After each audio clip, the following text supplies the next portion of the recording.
Olá, queridos, graça e paz da parte do nosso Senhor e Salvador Jesus Cristo, tudo bem? Espero em Deus que você esteja bem, sua família esteja bem, seus amigos, que tudo vá bem na sua casa.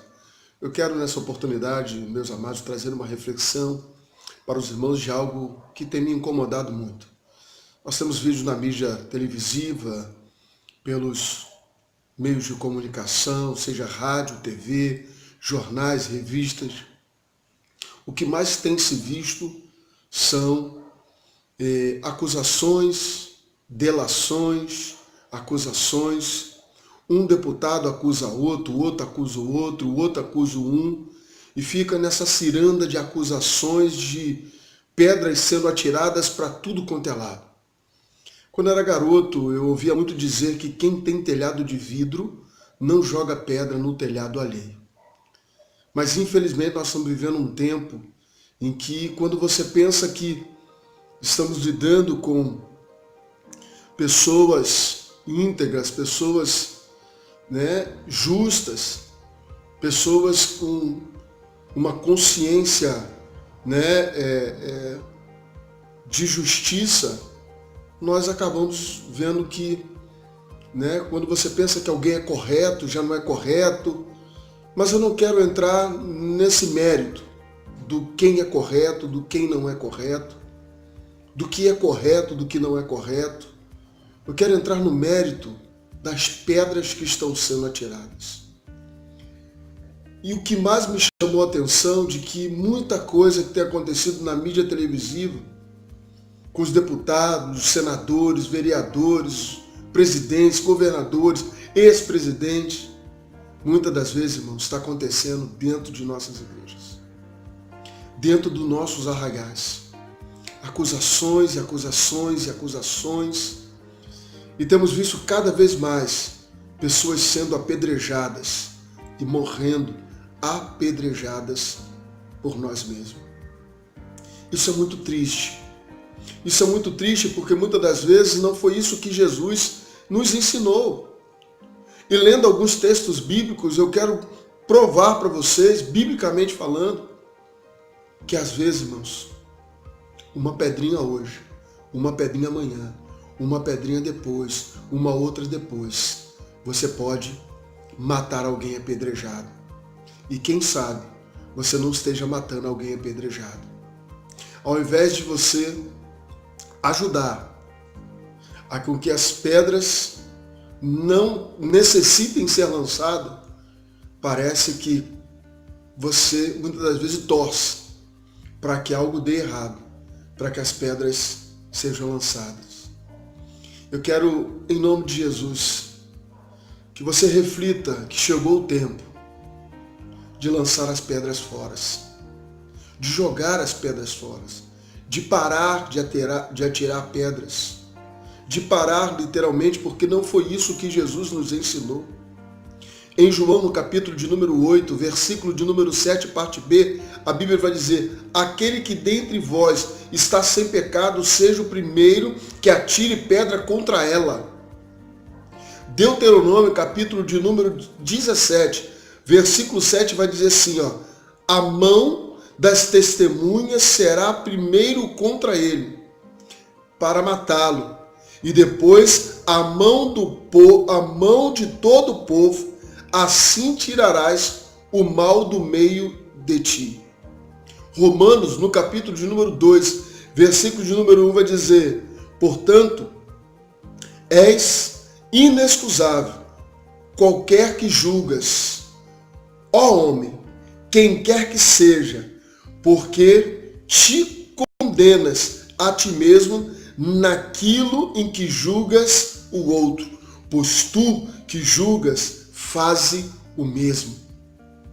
Isto é a palavra de Deus. Romanos 2:1. Portanto, és inexcusável quando julgas, ó homem, quem quer que seja, porque te condenas a ti mesmo naquilo em que julgas o outro, pois tu que julgas, faze o mesmo. Querido, eu quero te fazer uma pergunta nesse momento. Você já levou pedradas? Já tiraram pedras contra você? Tentaram jogar você lá embaixo? Às vezes, irmãos, tem pessoas no nosso arraial que estão passando por essas situações. Estão passando por essas realidades. Estão sofrendo. Estão machucadas. Estão abatidas. Estão literalmente, irmãos, caídas, oprimidas, porque estão sendo apedrejadas, porque estão atirando pedras contra elas, porque estão colocando elas cada vez mais para baixo. É verdade, queridos. As falhas humanas às vezes são entendidas não são entendidas pelos homens naquilo que da terra agora o condena. As falhas humanas às vezes não são entendidas pelos homens daqui da terra. Agora o condenado passa a ser o culpado. Nessa história, meus amados irmãos, na história dessa mulher, a história dessa mulher era abertamente culpada. E nessa história, essa mulher estava sendo levada diante dos escribas, dos fariseus, e era literalmente o alvo da culpa. As consequências dela, as consequências da culpa seriam inevitáveis. E as consequências da culpa seria a condenação. Em Romanos, no capítulo número 2, versículo de número 15, está escrito: os quais mostram a obra da lei, escrita no seu coração, testificando juntamente com sua consciência. E o seu pensamento, quer acusando-os, quer defendendo-os, Deus usa a culpa para nos salvar. O Satanás abusa da culpa para empenhar em nos destruir. Satanás usa a culpa para nos destruir. Ele tem sido um mero aproveitador das nossas fraquezas humanas para nos destruir. E muitas das vezes as pessoas estão, sem que elas percebam, influenciadas, agindo como ferramenta na mão do inimigo para serem acusadores, para lançar culpa, para humilhar, para lançar as pessoas por terra, para apedrejar. Há dois tipos de culpa. A falsa culpa. A falsa culpa, queridos, condenação e culpa pela parte do outro, mostrando alguém responsável por aquilo que não fez. Exemplo, crente gosta de falar da vida do outro, boatos vãos, a mentira vira verdade, bisbilhotando a vida dos irmãos, caluniadores, pombos correios. Todas essas ações e atitudes fazem com que sejamos repórteres do inferno. Como dizia um grande amigo meu, pregador, repórter do inferno, mensageiro de notícia ruim. Acontece, meu querido, alguma notícia, uma pessoa vacilou, né? E ela se alegra com essa notícia. Às vezes nós temos pessoas que parece que gostam de quando alguém cai, para tripudiar em cima do erro do irmão. Há muito disso. Pessoas que estão tentando mostrar a sua santidade apontando o pecado de outras pessoas. Isso é farisaísmo. Os fariseus agiam dessa forma. Os fariseus batiam no peito dizendo: eles fazem, mas eu não faço. Eles são errados, mas eu não sou errado. No nosso meio não tem sido diferente. Muitas das vezes estamos apontando o dedo para os nossos irmãos, querendo que todos olhem o pecado do nosso irmão. Sabe para quê? Para que o nosso pecado não seja visto. para que o foco não seja nós mesmos, para que as pessoas não saibam quem verdadeiramente nós somos, para que as pessoas não vejam que as nossas ações não são boas, ações são má. Acontece qualquer coisa, aquilo vira um boom, vira uma grande notícia, mas muitas das vezes as nossas próprias culpas nós estamos encobrindo. Há também algo que acontece no nosso meio, que é a perseguição. Aqueles que não brilham e tentam apagar o brilho do seu irmão, tentam matar a pedradas, jogar na lama. Na sua vida espiritual, destruindo a vida por ser exaltados. Querem de toda maneira destruir a vida do outro para que ela seja exaltada. Pedras machucam, irmãos, dói na alma. E as pedras que são lançadas, muitas das vezes elas doem na alma e refletem no corpo. Mas bem-aventurados sois vós quando mentirem, acusarem e inventarem. Às vezes, meus queridos, são daqueles mais queridos amigos e irmãos que vêm às pedradas. Em Mateus capítulo de número 5, versículo de número 44, eu, porém, vos digo, amai a vossos inimigos, bendizei os que vos maldizem, fazei bem os que vos odeiam e orai pelos que vos maltratam e vos perseguem. Lucas capítulo de número 5, versículo 24, ou como podeis dizer a teu irmão, irmão, deixa e odeiam e orem pelos que vos maltratam. Lucas capítulo 6, versículo 24. Ou como poder dizer a teu irmão, irmão, deixa-me tirar o arqueiro que está no teu olho, não atentando tu mesmo na trave que está no teu olho? Hipócrita, tira primeiro a trave do teu olho, e então verás bem como tirar o arqueiro que está no olho do teu irmão.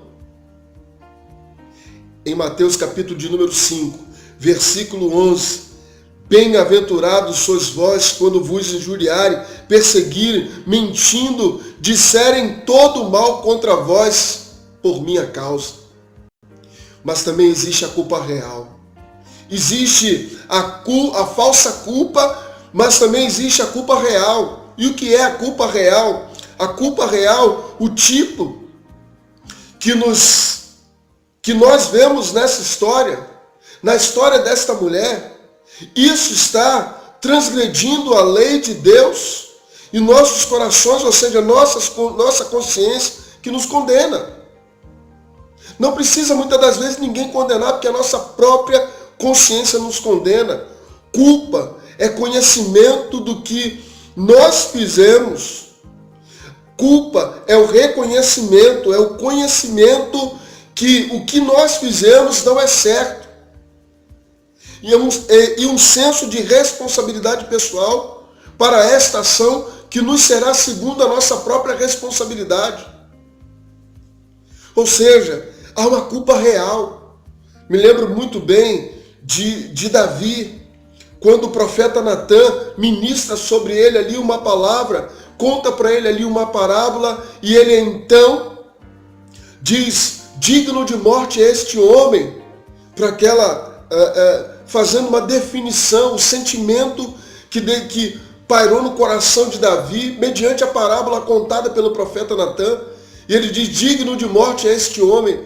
E aí então, Natã diz para Davi, tu és este homem. Davi estava tentando de alguma maneira esconder o seu pecado, esconder a sua culpa, mas não havia como esconder a sua culpa, porque a sua própria consciência estava todo o tempo lhe acusando. Querido, a culpa real é isso. É quando nós sentimos na nossa própria pele as arduras, os ardores da culpa. Não precisa você ficar atirando pedra para que as pessoas sintam-se culpadas por aquilo que fez. Não. Pelo contrário. Ajude a esse teu irmão, a quem está sendo lançado pedras, a se proteger da culpa, a se livrar da culpa, a reconhecer o seu erro, a pedir perdão e retomar novamente a sua vida. Há 3 atribuições por onde passamos. Há 3 tribunais, melhor dizendo, 3 tribunais por onde passamos. Quem sabe você está passando por algum desses tribunais. Primeiro tribunal da opinião pública. O tribunal da opinião pública. Diz a palavra do Senhor em Mateus, diz a palavra do Senhor lá no versículo 4 e 5. E pondo-a no meio, disseram-lhe: Mestre, esta mulher foi apanhada no próprio ato de adultério. E na lei mandou-nos Moisés que a tais seja apedrejada. Segundo a opinião pública, a mulher deveria ser morta, mas para o Senhor sempre tem uma saída. Segundo, o tribunal da consciência. E diz o versículo 7, aquele que dentre vós está sem pecado, seja o primeiro que atire pedra contra ela. Quando Jesus fez essa pergunta, pesou na consciência o pecado que cada um tinha cometido. Sua própria consciência o julgava. A própria consciência de cada um deles trazia julgamento. Ela admitia, temos que reconhecer, e a consciência faz com que reconhecemos as nossas transgressões. Foi isso que Jesus tentou fazer com aqueles homens, com aquelas pessoas que ali estavam, fazer com que eles reconhecessem que eram tão pecador. O que Jesus tenta fazer conosco é que o Espírito Santo nos constranja do pecado, da justiça e do juízo. Passamos pelo terceiro tribunal, o tribunal da graça. O tribunal da graça, disse-lhe Jesus: nem eu te condeno, vá e não peques mais. Jesus a perdoou e a libertou para viver uma nova vida. Jesus libertou, e a palavra do Senhor vai dizer que nenhuma condenação há para quem está em Cristo Jesus. A palavra do Senhor diz que Ele não se lembra do pecado que nós cometemos ontem. Nós é que lembramos. Nós fazemos questão de nos lembrar e ainda lembrar os nossos irmãos que eles cometeram pecado. Sabe de que maneira? Tacando pedra.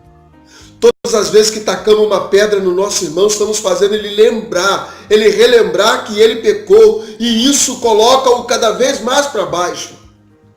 Isso coloca cada vez mais ele em depressão. Isso coloca cada vez mais ele no estado em que o diabo quer que ele realmente esteja, caído, abatido, fracassado, derrotado, humilhado. Mas em nome do Senhor Jesus, eu quero nesta oportunidade pedir a você, meu amado, meu querido irmão, jogue todas as pedras fora. E você que tem sido apedrejado, levante-se. Levante-se, olhe ao seu redor. Não há acusadores. Todos se foram. Não há ninguém que atire pedra sobre você, porque Jesus já te perdoou. Aleluia! O pecado, a culpa, ela também nos fere em outras 3 esferas. Quais são essas 3 esferas, pastor? No corpo, na alma e no espírito. No corpo, na alma e no espírito. No corpo, causa problemas físicos, preocupações e tensão constante no corpo que causa doença, úlcera, dores de cabeça, problemas de estômago e outras coisas mais. Davi, lá no Salmos 32, ele vai dizer que enquanto eu me calei, os meus ossos doíam. Há também uma outra esfera, que é a esfera da alma. Na alma, de que maneira, pastor? Causa problemas mentais. Culpa pode tirar severo e gera depressão. Culpa pode te levar a uma severa depressão. Pode causar a pessoa para pedir toda a percepção da realidade. Pode fazer com que a pessoa perca a consciência. Pode fazer com que a pessoa entre em paranoias, crie traumas psíquicos, psicológicos. Mexe com a psicologia da pessoa. Resulta também, meu querido e meu amado, em terceiro, no espírito. Causa problemas espirituais. Que problemas espirituais é esse? Faz com que você rejeite o perdão, e o diabo aproveita dizendo que Deus jamais perdoará a sua ação ou atitude, além disso, impedindo o crescimento espiritual. Satanás se aproveita disso. E às vezes nós estamos com o nosso espírito tão abatido, a nossa alma tão abatida, que rejeitamos o perdão do Senhor. Satanás ama os cristãos que auto se culpam. Ele ama pessoas que auto se culpam e ficam se tornando e fica sem tomar aquelas atitudes que te livram da culpa. Ele faz com que você se torne ineficaz. E sabe o que tem acontecido no nosso meio? Nós temos lançado culpa sobre as pessoas. Nós estamos fazendo com que elas sejam ineficazes. Que elas não possam exercer os seus ministérios, que elas não possam exercer os seus dons, que elas não possam exercer os seus talentos, que elas não possam ser mais produtivas para o reino. Nós estamos literalmente jogando essas pessoas para fora. Sabe, uma das coisas que me dói muito é ainda saber, que o único exército que não resgata os soldados feridos no campo de batalha é o exército de Cristo. Mas, meu querido, meu amado, nessa oportunidade eu quero pedir a você que reflita. Eu não sei se você tem sido aquele que lança pedra, eu não sei se você tem sido o apedrejado. Eu não sei se você tem sido aquele acusador, eu não sei se você tem sido o acusado. Mas eu quero nessa oportunidade, em nome de Jesus, que seja você o acusador, que em nome de Jesus você reflita sobre os seus atos, suas ações e jogue todas as pedras fora. Porque foi isso que Jesus fez com aqueles homens. Aquele que não tem pecado, atire a primeira pedra. Atire a primeira pedra. Mas se você tem sofrido as acusações, tem sofrido as pedradas, eu quero que nesse momento você se levante a sua cabeça, olhe ao seu redor, não há acusadores, não há mais quem lance pedra sobre você. Que o escudo do Espírito possa estar te cobrindo e que nenhuma pedra mais lançada pelos teus adversários, pelos teus inimigos, ou qualquer arma forjada pelo maligno alcance a tua vida. Em nome de Jesus. E eu quero orar por ti, orar por mim, orar pelo povo de Deus. Deus, em nome de Jesus, que a tua graça, que o teu amor, que o teu favor, que o teu Espírito enche o nosso coração de alegria, a saber que somos um em ti. Porque foi esta a tua finalidade aqui na terra, fazer com que fôssemos um e que as pessoas reconhecessem que tu és o Senhor. Que o povo, que as pessoas reconhecessem, que os ímpios reconhecessem, que as pessoas que não te conheceram pudessem te conhecer através da unidade do corpo, através do amor que ministramos uns para com os outros, através, Senhor, do cuidado que temos uns com os outros. Pai, faça-nos refletir sobre isso, faça-nos fazer como irmão de Atos que estavam vivendo aquela atmosfera da tua volta. E eles tinham tudo em comum. A comunhão, no partir do pão, nas orações, se preocupavam uns com os outros, cuidavam dos outros, amavam uns aos outros. E dessa maneira, as pessoas, o evangelho, ia cair na graça do povo, e o Senhor ia acrescentando os que iam sendo salvos. Tão somente pelo amor que eles manifestavam uns pelos outros. Pai, coloca amor no nosso coração. E que possamos, nessa oportunidade, os acusadores jogar as pedras fora e os acusados se levantarem e receber o perdão do Senhor. Em nome de Jesus. Amém. E graças a Deus. Deus te abençoe, querido. Fique na paz. Levante-se do chão, erga um clamor, restitui. Né? Eu quero de volta, né? Que a sua vida possa ser abençoada, que a sua vida possa ser cheia da graça e do favor do Senhor. Olha ao seu redor, procure os acusadores. O Senhor já te livrou de todos eles, porque nenhuma condenação há para quem está em Cristo Jesus. Deus te abençoe muito, fique na paz, um beijo no seu coração.